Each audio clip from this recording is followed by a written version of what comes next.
할렐루야, 반갑습니다. 오늘은 우리 총회에서 정한 순교자 기념주일입니다. 그리고 우리 교회 당회장이요 담임 목사로 있는 김 목사의 생일이기도 하죠. 그래서 예년 같으면 우리 성도들이 함께 모여 식사도 하고 축하하는 시간을 갖기도 했습니다만, 금년에는 코로나19로 인하여서 다중에 모여서 예배드리는 행위나 혹은 아니면 식사하거나 친교를 나누는 모임들을 우리가 급격히 또 극도로 자제하고 있기 때문에 금년에 서로 마음을 그리고 기도로 축하하는 시간을 가지면 좋겠습니다. 그럼에도 불구하고 이렇게 아름다운 꽃바구니들을 보내주기도 하고 선물들을 보내준 여러분 모두에게 감사를 드립니다. 오늘은 순교자 기념주일이고 이제 월요일부터 한 주간을 순교자 기념주간으로 보내는데, 오늘 본문 히브리서 12장 1절로 3절에 순교자들이 본 순교자들의 신앙 모습은 과연 어떠했을까요?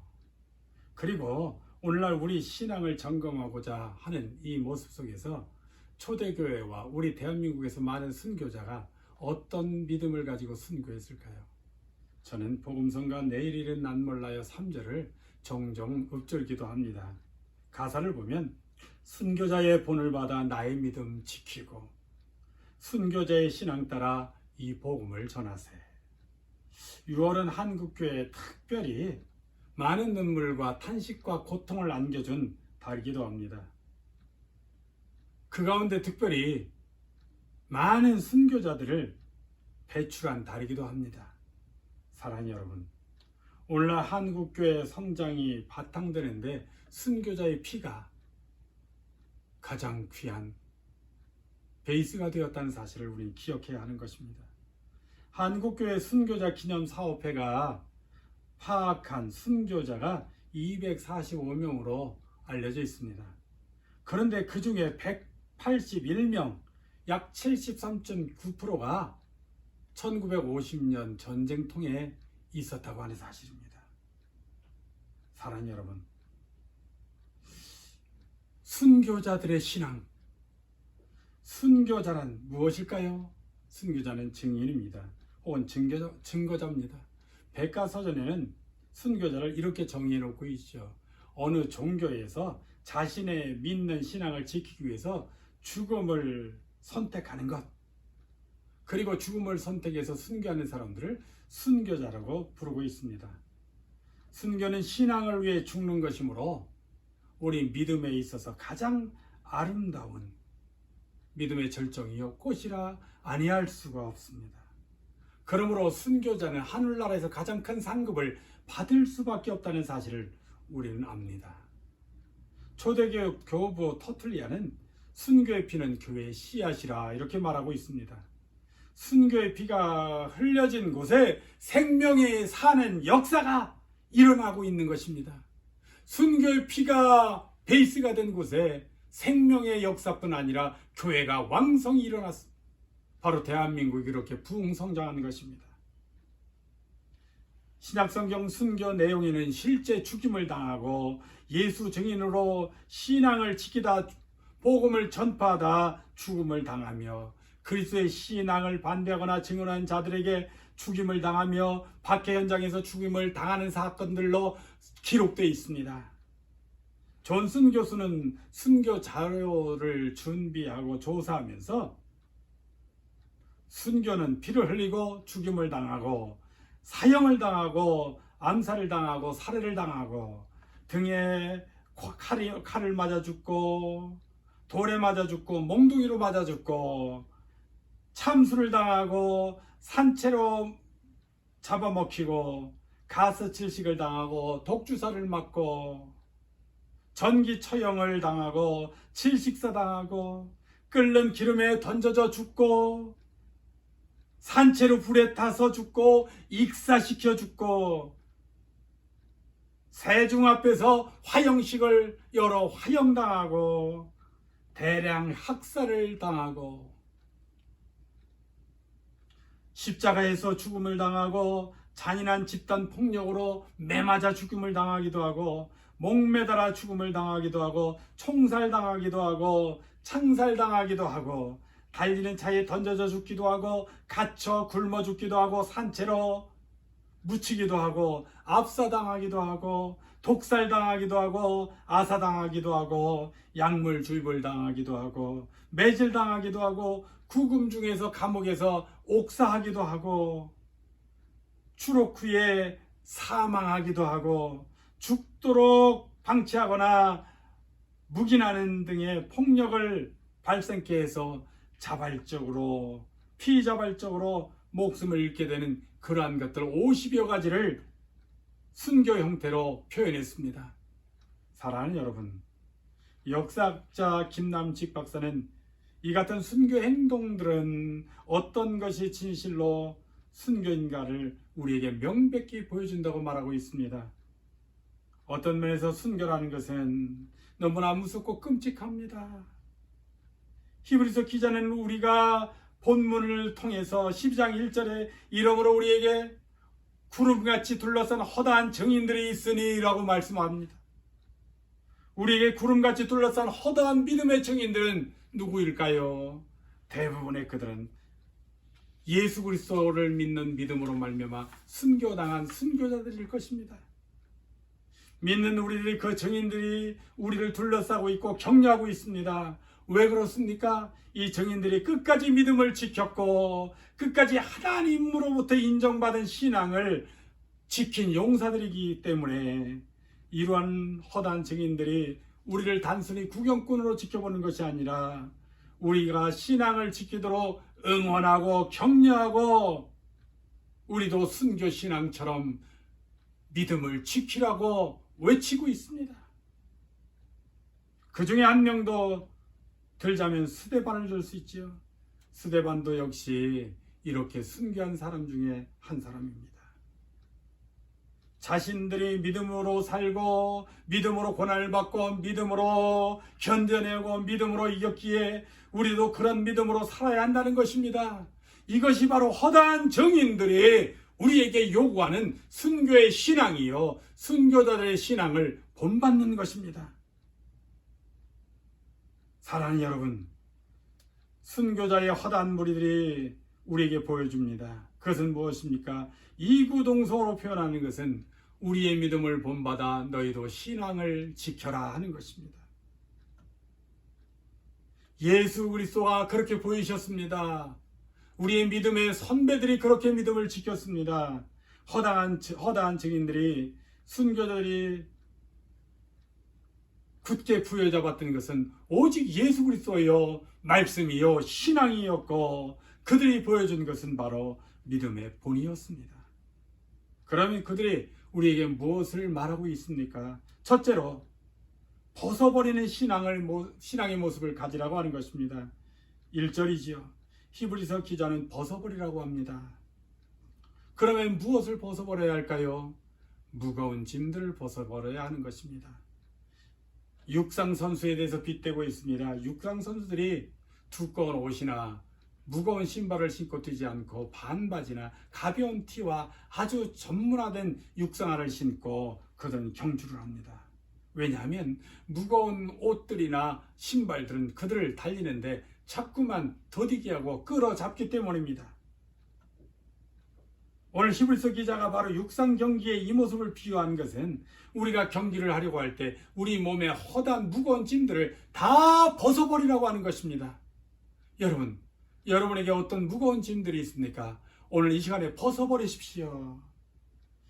육체와 현세 삶에 사는 데 있어서는 많은 것들이 수시로 우리에게 달라붙습니다. 죄가 달라붙습니다. 고민과 고통과 여러 가지 여건들이 우리를 붙잡아 내리려고 합니다. 뱀은 1년에 한 번씩 껍질을 벗어야만 그가 성장하고 살 수 있다고 하는 것입니다. 만일에 뱀이 껍질을 벗지 않는다면 살지 못한다고 하는 것이 파충류학자들의 이야기입니다. 저는 잘 모르겠습니다만 그렇게 지식을 통해 들었습니다. 사랑하는 여러분, 이처럼 우리도 벗어야 합니다. 뱀이 1년에 한 번씩 껍질을 벗듯이 우리도 1년에 한 번씩 벗는 것이 아니라 수시로 하나님 앞에 우리의 무거운 짐이 무엇인가를 지금 내려놓으십시오. 순교자들은 그렇게 모든 짐을 내려놨습니다. 때론 가족도 내려놨습니다. 때론 사랑하는 사람도 내려놨습니다. 때론 재물도 내려놨습니다. 때론 그들의 명예와 부귀 영화도 내려놓았습니다. 무거운 것은 성도들의 일상생활에 있어서 극복해야 될 어려움들, 환난들, 또 실제보다 더 어렵게 만드는, 그리고 신앙을 병들게 하는 것들, 이런 것들을 벗어버려야 하는 것입니다. 육신의 정욕, 안목의 정욕, 이생의 자랑과 같은 것으로 이 세상을 향한 마음이 크면 천국 본향을 향할 수가 없습니다.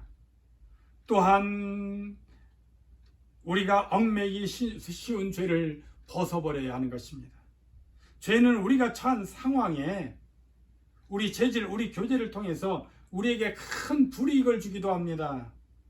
이것은 불신앙적, 파멸적인 죄이기 때문입니다. 젊은이는 쾌락을 사랑할 때 위험에 빠지는 죄를 지을 수 있습니다. 중년은 명예와 권력, 권세, 사랑에 의해서 죄에 빠지기도 합니다. 노년은 돈에 집착하거나 혹은 명예에 집착해서 그들은 사람들보다 무서운 집착으로 빠져들기도 합니다. 사랑하는 여러분, 어떤 사람은 너무 인색해서 인색함에 빠져들기도 하죠. 또 너무 가난한 사람은 돈이라든지 내게 있어야 된다고 하는 욕심 때문에 자신이 가지고 있는 것들을 내려놓지 못하기도 합니다. 오늘 그러므로 여러분, 이런 얽매이기 쉬운 것들, 얽매이기 쉬운 죄들을 다 내려놓으십시오. 모든 무거운 것과 얽매이기 쉬운 죄들을 벗어버리려고 한다면 우리 주님은 여러분에게 이렇게 말씀하십니다. 아무든지 나를 따라오려거든 자기를 부인하고 자기 십자가를 지고 나를 쫓을 것이니라. 우리가 하나님을 두려워하는 가운데서 거룩함을 이루어 육과 영의 온갖 더러운 것에서 자신을 깨끗이 하자라고 말씀하십니다. 사랑하는 여러분, 오늘 몸의 행실을 죽이십시다. 정욕을 거스리는 육체의 정욕을 제하십시다. 말씀과 관련된 것으로 우리는 하나님의 말씀으로 내 속을 채우십시다. 오늘 이것이 우리의 모든 것을 벗어버리는 순교자의 신앙입니다. 둘째로 인내를 가지고 경주해야 하는 것입니다. 순교자의 신앙은 히브리서 기자는 경주라고 하는 것으로 표현하고 있습니다. 모든 용어들이 우리에게 여러 가지를 묘사하고 있지만 경주라는 운동 용어는 우리에게 많은 것을 시사합니다. 우리 그리스도인들이 달려할 때 경주같이 달리라고 하는 것입니다. 여러분, 경주라고 하는 것은 아고나라고 하는 헬라어인데 갈등이라는 뜻도 가지고 있습니다. 사랑하는 여러분, 경주할 때 여러분 얼마나 많은 갈등을 겪습니까? 저는 달리기를 어릴 때부터 참 잘했습니다. 그래서 지금은 나이 들어 그리고 운동을 숨쉬는 운동 외에 잘 못해서 요즘은 덜합니다만 예전까지는 아주 날쌘돌이라고 하는 이야기를 들을 정도였죠. 그런데도 불구하고 100m 정도는 12, 3초에 능이 끊어서 달릴 수 있음에도 불구하고 1000미를 달리거나 5000m를 달리기를 한다면 헥헥거리고 지쳐버립니다. 1000m나 5000m를 달리는 중에는 그만 포기할까도 싶습니다. 저는 마라톤은 해본 적이 없습니다만 거기에 비하면 마라톤은 얼마나 더 할까요? 이것이 바로 경주입니다. 정말 때로는 고난이 있습니다. 참기 어려운 일들이 있습니다. 그냥 주저앉고 싶기도 할 것입니다. 그럼에도 불구하고 달려가는 것입니다. 여러분, 열심히 목표를 향해서 목적지를 향해서 달려가는 노력이 필요한 것입니다. 데살로니가전서 2장 2절에 그가 복음을 전파하면서 직면하게 된 반대들, 또 디모데전서 6장 12절에 또 디모데전서 4장 7절에는 믿음의 싸움, 또 이런 데 경주에 대해서 그 모든 고난들을 경주로 이기라고 하는 것입니다. 155년에 불타 순교한 사도 요한의 제자 폴리갑은 우리가 순교당한 이야기를 많이들 알고 있습니다. 폴리갑이 순교를 당하기 전에 재판관이 폴리갑이 노인이기 때문에 특혜를 주려고 왜 그렇게 미련하게 죽음을 당하려고 하느냐, 여기서 예수를 부인하면 노인을 선처해서 바로 풀어주겠다라고 했습니다. 그런데 폴리갑은 총독에게 이렇게 말합니다. 나는 86년 동안 그분을 섬겨왔는데 그분은 한 번도 나를 부정하거나 부당하게 대우하신 적이 없습니다. 그런데 내가 어떻게 나를 구원하신 나의 왕, 나의 구주를 모두 갈 수 있겠습니까?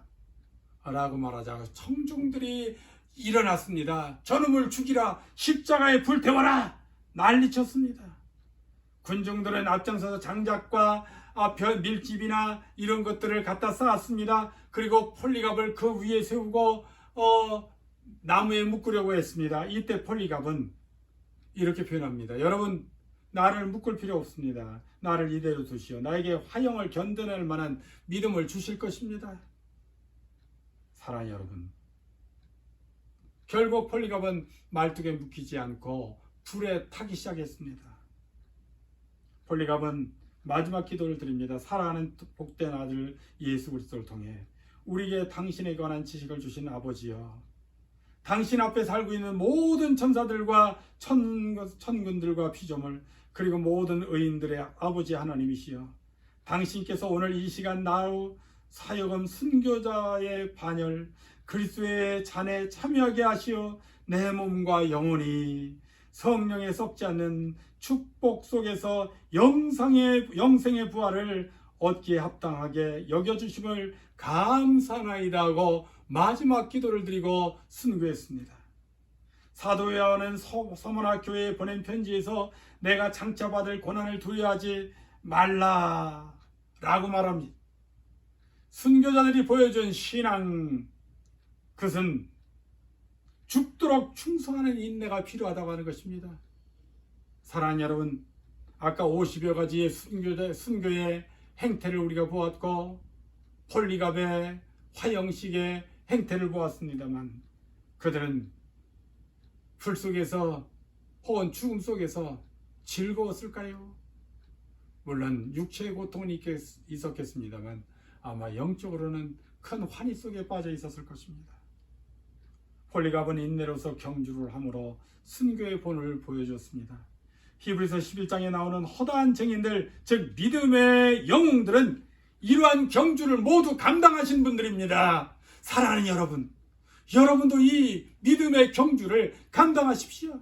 무엇이 여러분을 막습니까? 물질입니까? 코로나19입니까? 아니면 여러분의 경제적인 여건입니까? 혹은 자녀입니까? 남편입니까? 직장입니까? 여러분, 그곳에 여러분 굴복하거나 주저앉지 마십시오. 그리고 포기하지 마십시오. 당당하게 맞서서 하나님 앞에 여러분이 달려가는 경주를 끝까지 완주하게 되기를 간절히 축원합니다.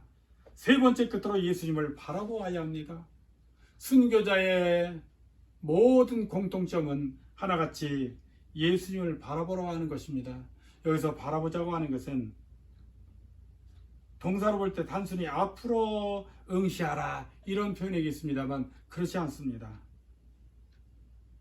예수를 바라보는 것은 예수의 도움과 격려를 바라보고 오직 그분만을 믿고 의존한다고 하는 것입니다.